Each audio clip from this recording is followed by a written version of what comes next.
Dr. Chuck, the science schmuck.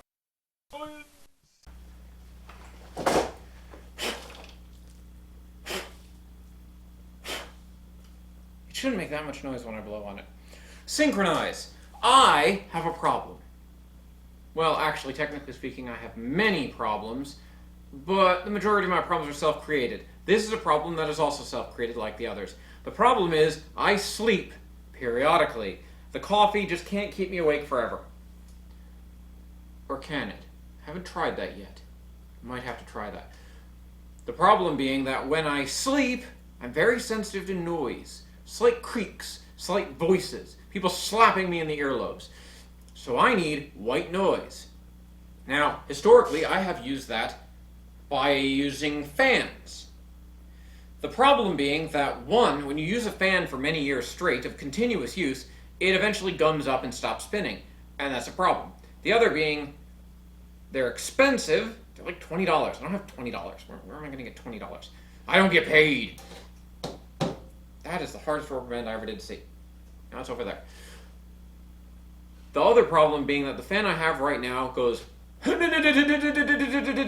so I've wedged a bamboo stick under it to kind of keep it tilted to hold the parts together because it's plastic and there aren't actually screws. So it kind of works. But what I want is a white noise generator. Now, electrically, how do you build a white noise generator? Well, if you're a sane person, what you do is you go on the internet and buy one for $5. Or you get a cheap clock radio for like $10 and you just tune it to the white noise channel. Or you get some sort of audio system like a phone and you either download white noise, don't know why you would, or you generate it on Audacity. Most of my audio was formerly built on Audacity for this channel, so that's something I know how to do. But I am not going to do any of those things because I'm a schmuck. Or more realistically, I'm going to do one of those things, but I'm going to cheap out on it, like I cheaped out on everything. The thing that I want to build is an electrical white noise generator made from parts that I found in my basement. Now, that's a little bit cheating because my basement isn't exactly like a normal basement because it's wetter, it has plants, centipedes, and may be haunted by something other than me. I also have a large supply of surplus electronics from various things I've taken apart and stuff I've ordered off the internet that I haven't used over the past 10 years. And I figure, why shouldn't I try using it up? Now, I'm not exactly smart, and I'm not an electrical engineer. If I was smart, I would have gone to school for electrical engineering and have a job where I make $200,000 a year doing things that make me happy. But I don't like happiness. Because happiness is a problem. The whole point of your life is the pursuit of happiness, not the acquisition of it. So, I've already built this system.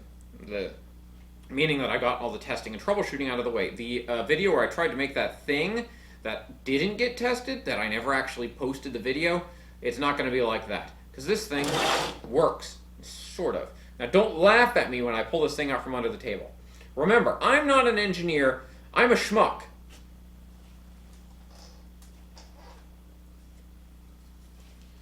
I glued it to a block of wood because printed circuit board is really expensive.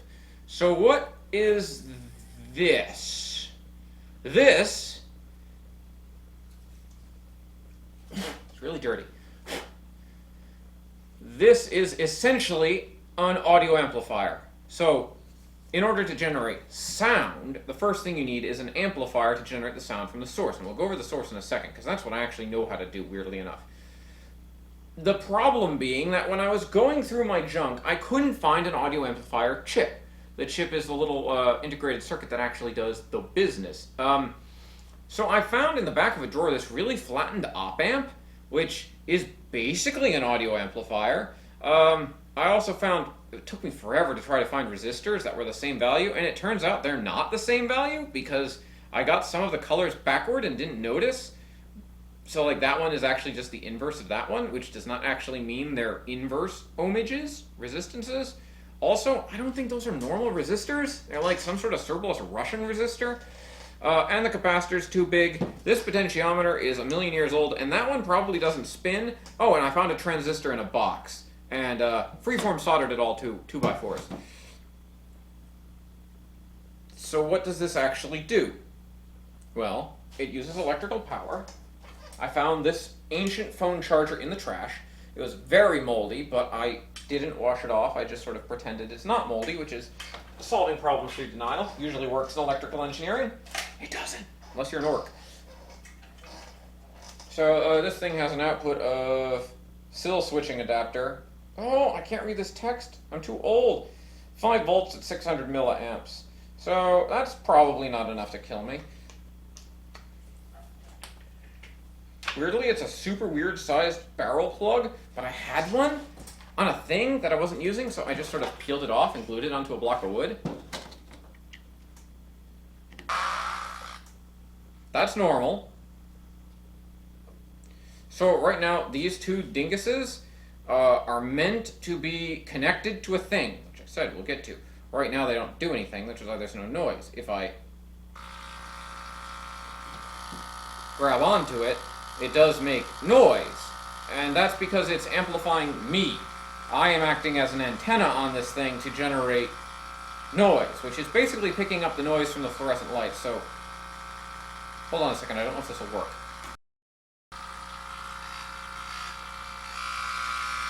Ha! That's close to white noise. That is me putting one hand on the fluorescent light tubes and the other hand on the amplifier. That's me moving my thumb. Try.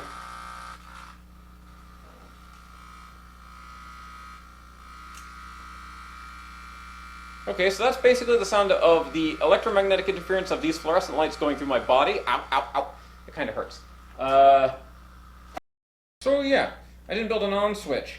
My fingers feel kind of electrical.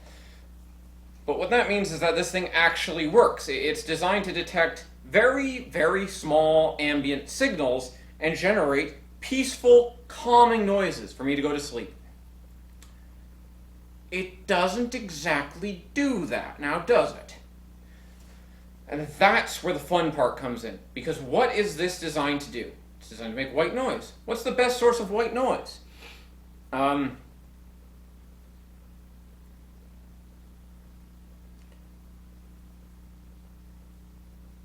the best source of white noise would be to connect this to the ocean, but I don't live near the ocean, so radio waves. The air is filled with them. I am filled with them.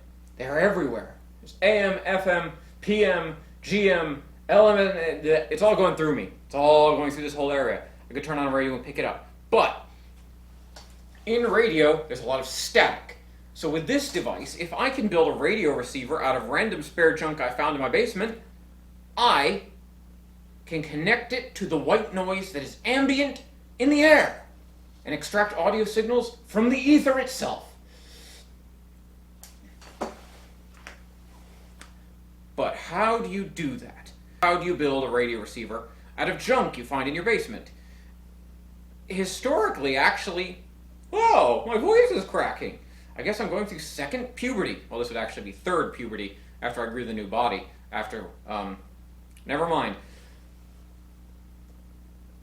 A short history of radios. Incredibly short. When radios were first invented, they didn't have any of this. Electronics weren't invented. Radios were invented before electronics. All you did was you took a wire and you touched it to galena, and it was connected to a little earpiece, and there was probably an antenna on this, and you would hear radio. And that sounds absurd. I looked this up because I was like, oh, I heard something about, there's a fruit fly that just went up my nose. I heard something about, radios with galena. That's an interesting thing, right? And it turns out that's a radio. You can make a radio out of a piece of galena, which is lead ore. It's a rock you can find in some areas. A piece of wire and a headphone. That's all you need to receive radio signals. You don't even need that. There were guys in World War II where they weren't allowed to have, in the Italian front, they weren't allowed to have radios. They made radios out of pencil lead, toilet paper tubes, and razor blades, and then connected it to an earphone, and they could receive signals from the radio around them. Which is amazing to me, but that's how radio kind of works. It's constantly in the air, and the theory of this requires an electrical engineer to describe it to you. I actually had Jungle Jim describe it to me, and I did not understand a word he was saying. But it's basically because by connecting galena, which is a semiconductor, a weird lead-based semiconductor, to metal, you create a semiconductor, a diode. And that somehow that rectification causes radio waves that are received by an antenna to exist? It's beyond the scope of what I understand and what I'm able to do. I'm not trying to receive radio signals here. I don't have confidence in my ability to do that. What I have confidence in my ability to do is make a mess with a lot of flame. And that's exactly what I'm going to do. Because I know a semiconductor that I can make in my basement. Now, I don't have galena. Galena is lead sulfide. I don't have enough lead. I don't have enough sulfide. I don't have enough furnace to mix the two together and not explode it. But a semiconductor I can make is copper oxide. So, you may remember this from an early experiment, and you may not remember these. I keep those in case I need to cut something that's thick, which this is. This is a piece of large gauge copper wire. This is my source for a lot of electrolytic stuff. If you recall, that's how I made copper carbonate. Which is kind of the problem, is that I need copper oxide, right? Copper oxide occurs when copper is exposed to air, so that's reasonable. I mean, iron oxide is rust, and there's rust everywhere. So, I just need to expose this to air for long enough. And wait.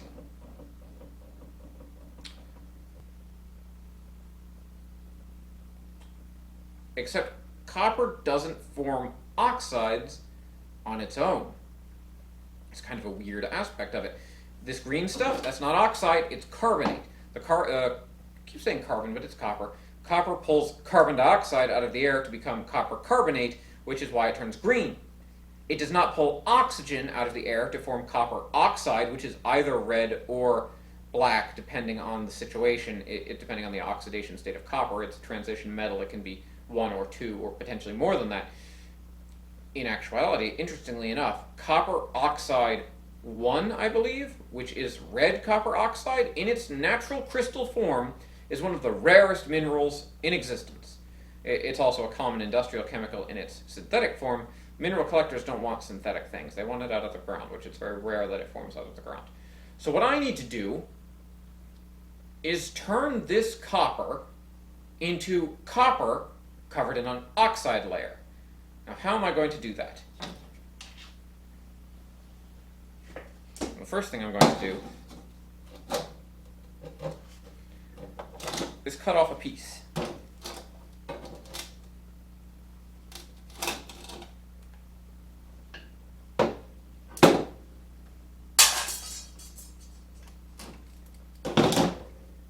How exactly am I going to do about that? Well, it's probably something that's better shown than told. Now, this is a little bit of a risk because I've never done this before. So this could turn out interesting, or it could not work at all. But that's the fun of it. So, in order to get the copper to oxidize, I am going to need to heat it up with this torch. For an ordinary propane torch, protective face mask, lab coat down so that I don't spill anything, because the copper can melt to its liquid phase under these circumstances. Also, when you're doing this sort of work, don't be sitting down.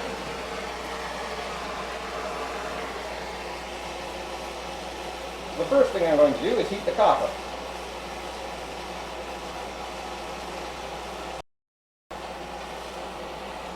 Then I'm very quickly going to quench it with a hydrogen peroxide, which is a powerful oxidizer. Don't know what this will do. Probably steam, possibly a slight explosion, but it's only like 3%, so I don't think it's going to boom that big.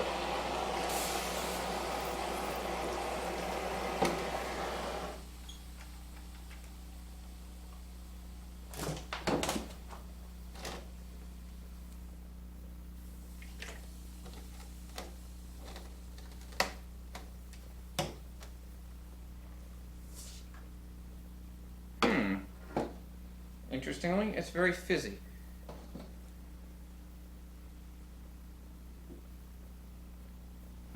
Look at that. The copper is now no longer copper colored. It's this pleasant black shade. Do you know what that blackness I think is? I think that's an oxide layer. So I went over and quenched it in water, and you can see it much more clearly. The area that I was heating, which is that end part, is now this darker shade. It's covered in it, where the other end is still very much copper-like. I believe that is an adequate oxide layer for my purposes. This seems a little hot, and fizzy, and covered in oxidizer, so it's going to go over there. You two stay apart now. I don't want hydrogen peroxide mixing with my propane. So, I believe the copper now has... I mean, we can always try it again. I can melt down the liquid copper to whole liquid and put that on it. But I think that would be much more violent. So, is it hot is the question. It's certainly warm. I mean, it was just in fire. The oxide layer doesn't seem to come off. So, what is this thing I'm attaching to it? This is a very tiny aperture, which I made from, as otherwise, random hardware I found in my basement. And what is the purpose of this? This is a small arm connected to a hinge, which contains a very tiny wire. That wire is designed to poke the oxide source. And you say, why would you use a tiny wire? Why not just connect it? The answer is because the surface is not continuous, like you would see in an actual thing, like an actual germanium diode or selenium diode that somebody's made. It's covered in weird crystallizations and domains, which clicking on the domain with that wire, sometimes you'll not hit a good domain, and sometimes you'll hit one that actually works. So I'm going to connect that to an alligator clip.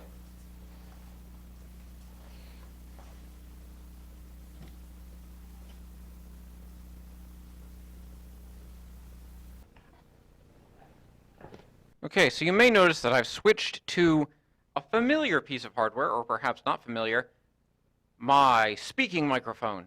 This used to be used in a situation where my camera didn't have a good microphone on it, so that I could pick up, I had to use this because the camera couldn't pick up my voice. So I used this to load onto an Audacity file and had to synchronize them.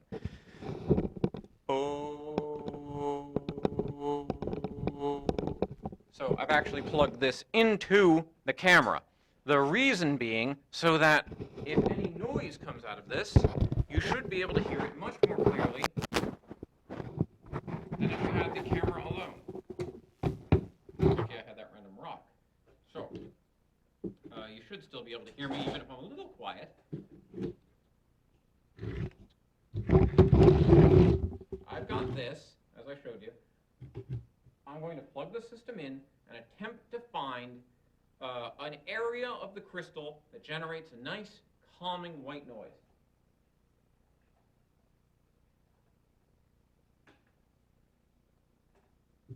Okay, pull back to separate. That all the way down. There's me, like normal. That's what it sounds like.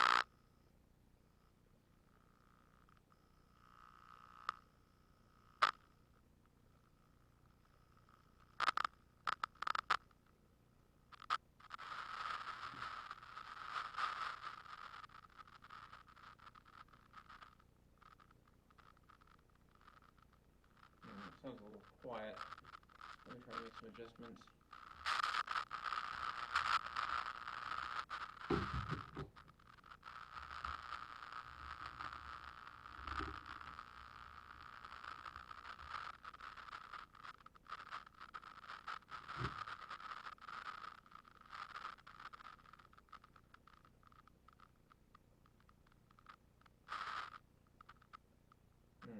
It doesn't seem to be picking up consistently. Not quite there.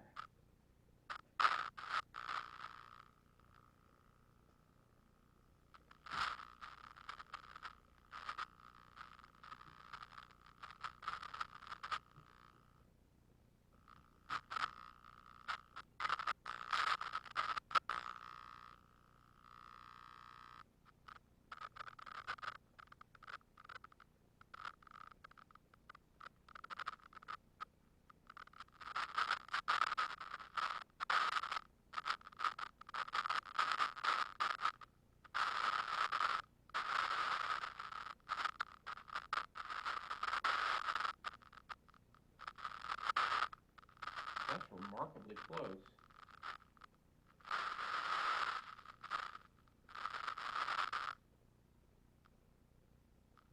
It stopped. Almost sounded a little like voices. Oh. Hello? Hello?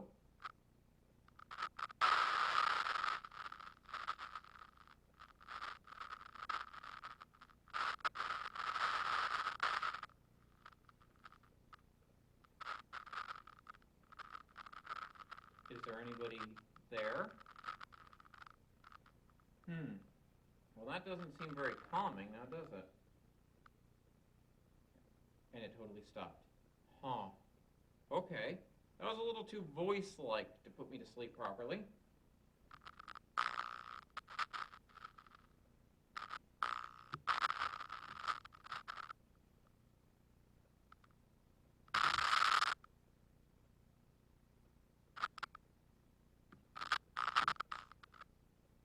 I can't seem to exactly repeat it.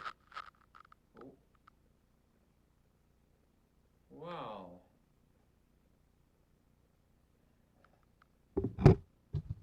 Well, okay, then that was a little, let me switch this back.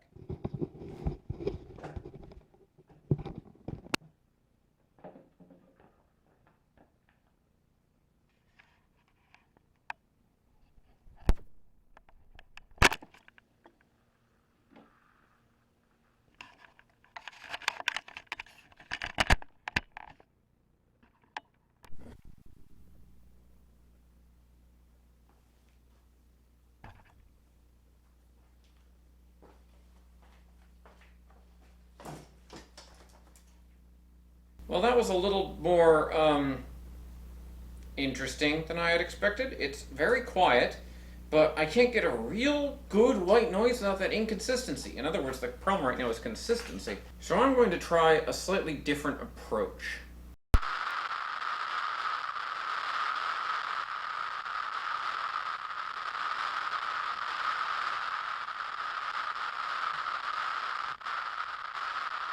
I don't know if you can hear me with all the static, but I've connected my copper electrode to this big piece of pipe to get a bigger antenna. So it's a tangent. It's a flat piece against a round thing, so it can intersect the tangent.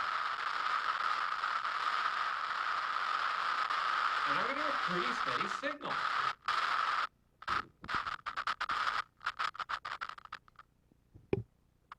It stops sometimes when I squeeze this thing.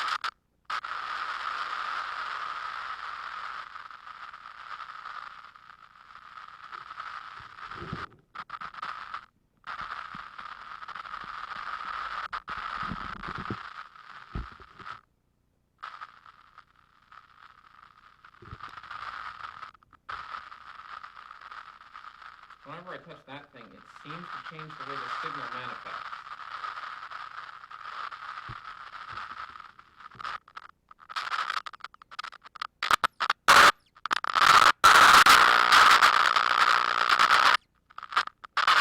Oh no, I made it angry.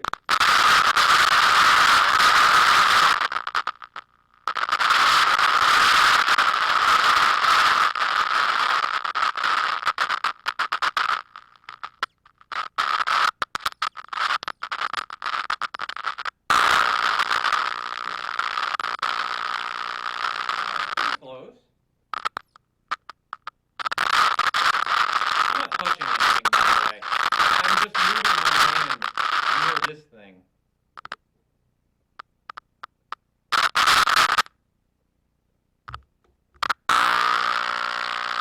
Okay, holding a metal can.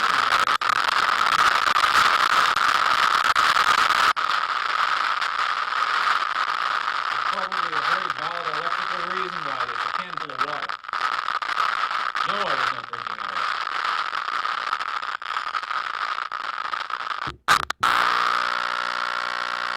It's not touching anything.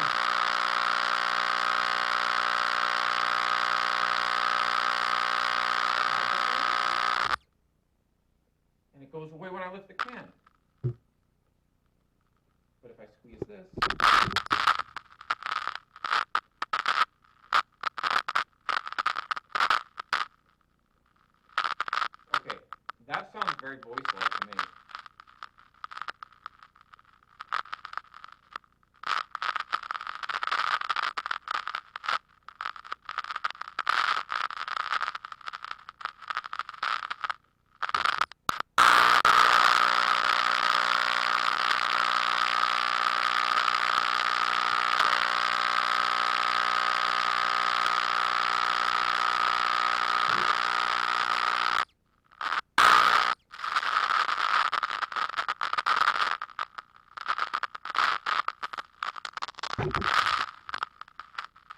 Maybe if I touch this? Okay, touching is more of a space. Spinning. Okay, spinning's not working. Camera works when it's over. Maybe if I move? Okay, this is odd. Because you can probably hear that. But whenever I tap this,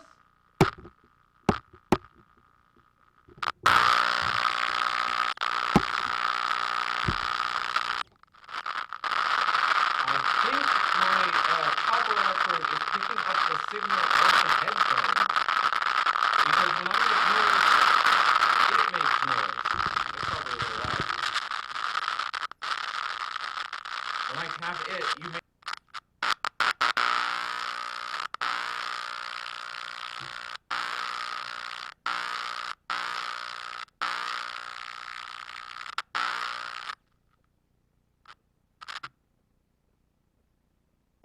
Is it dead?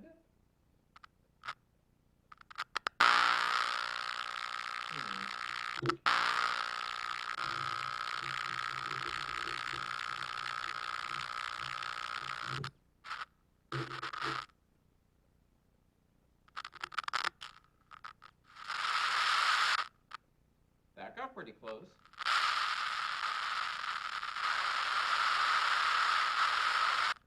Okay, that's either a calming ocean wave or demonic screaming.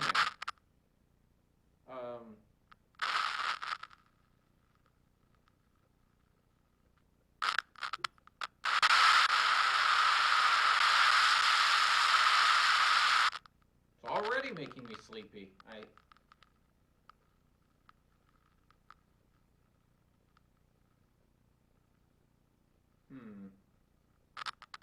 Okay, that makes no sense. That's not electrically connected to anything. Why does touching this do anything? Okay, did I summon wood demons? That's wood! It's not... Why does touching wood do things?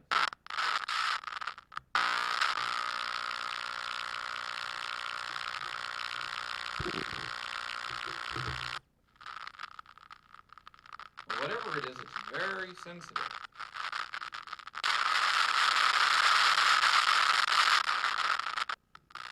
I'm going to try to replace the pipe with a can full of water.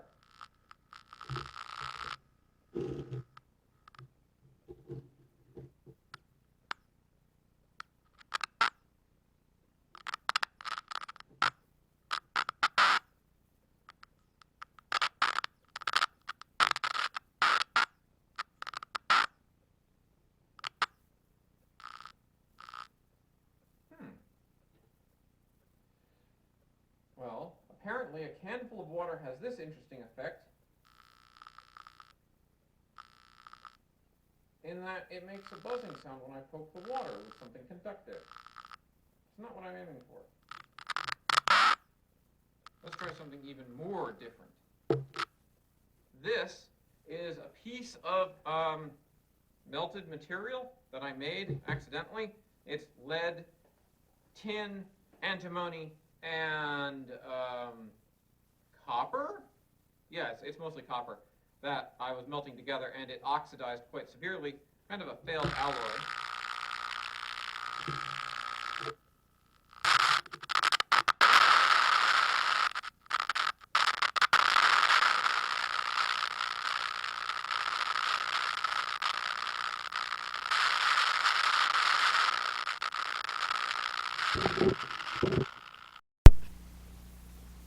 So that process was not exactly 100% ideal. Let me attempt to make a change by trying to make an even more oxidized copper crystal. I don't think this one is oxidized enough to generate enough semiconductor domains for me to use. So this is a rod piece of that copper. What I'm going to do, since it's a much smaller size, is attempt to melt it entirely into liquid before quenching it, which I said I wouldn't do because it's a bad idea. Because it's a bad idea. But, I mean, I might as well give it a shot.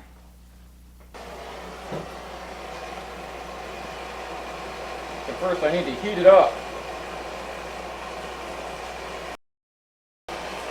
Green flames indicate the copper is starting to melt.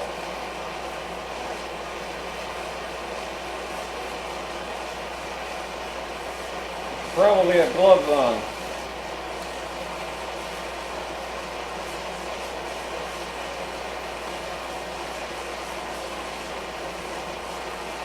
So yeah, that right there is a ball of molten copper. And I am dumb enough to be about to spray hydrogen peroxide on it to see if I can get a nice oxide layer.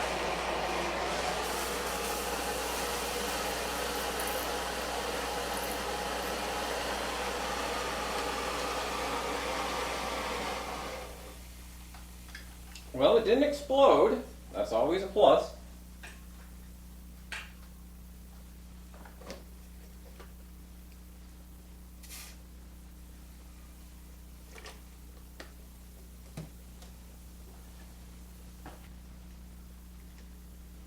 So, what we have now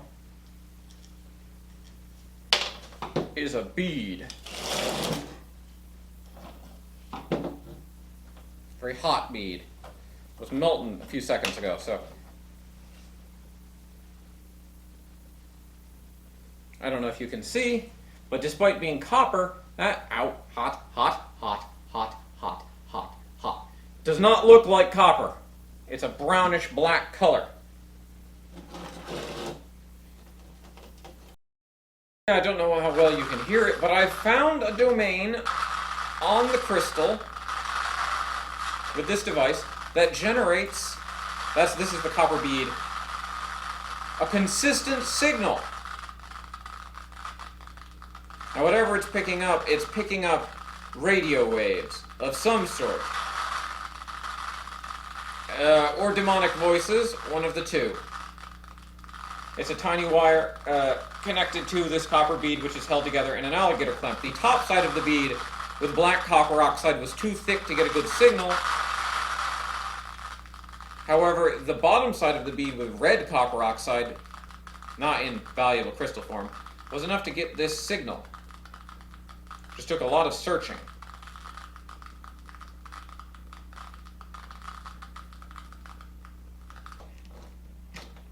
So yes, with this system and using a homemade copper-built crystal, you can harness white noise, but it's not exactly the best noise for going to sleep by. It's very heavily distorted and sometimes sounds like voices, which, considering that it's basically a radio designed to pick up static, could be the remnants of voices. Now, if I was very close, I'm in Syracuse, so there's not really a big AM station next door like a tower. And I'm also underground. So if I was next to one of those, maybe I'd pick up the noise. But here I'm just picking up weird interference. And it's not really consistent enough for the application I intended it for. But it's an interesting circuit that I can attempt more experiments on to get a better result. Also, I really like putting things on wet. It is wet. Molten copper is wet, but not with water, with copper. I have this really cool black bead.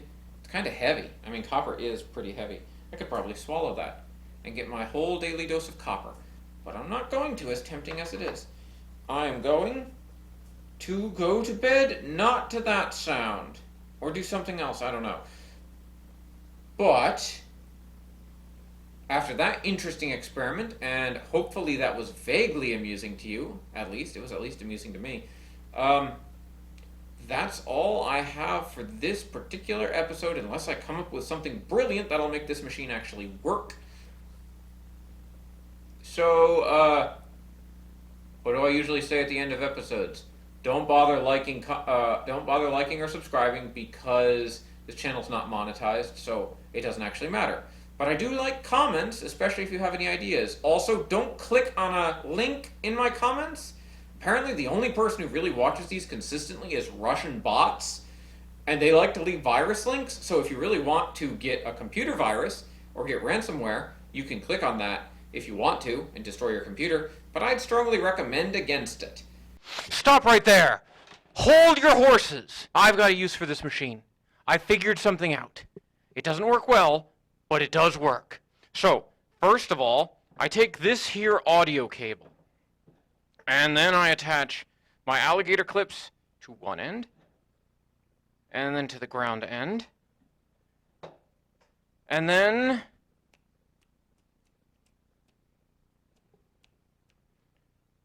I can't snap my fingers. I never really learned how. It's one of the three things I couldn't do as a kid. I learned how to whistle, still can't blow a bubble gum, can't snap my fingers. So just imagine I snap my fingers right now. My old bass guitar, back when I had dreams of being a musician, before I eventually came to the conclusion that I'm a talentless hack and decided to do this. Plug it in. Give you some sound.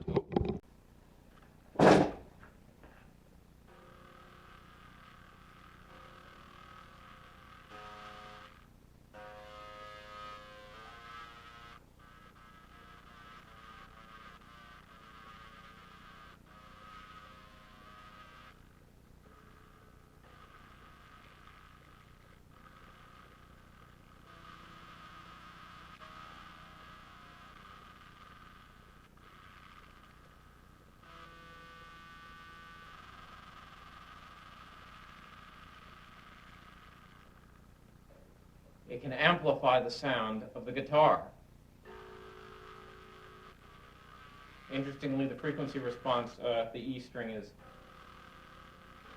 not great.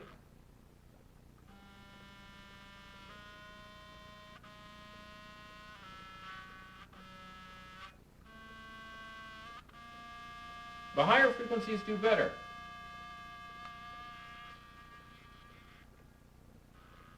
It would probably work more effectively as an amplifier for a guitar. I mean, a bass is a guitar, but I mean, like a regular guitar, to the extent that this works successfully. It seems that while I failed to create the world's worst radio, I actually invented the world's worst guitar amp. I consider that a success. So, back to your regularly scheduled...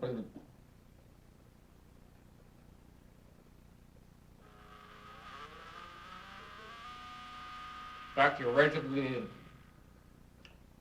I don't know... thing! Ooh.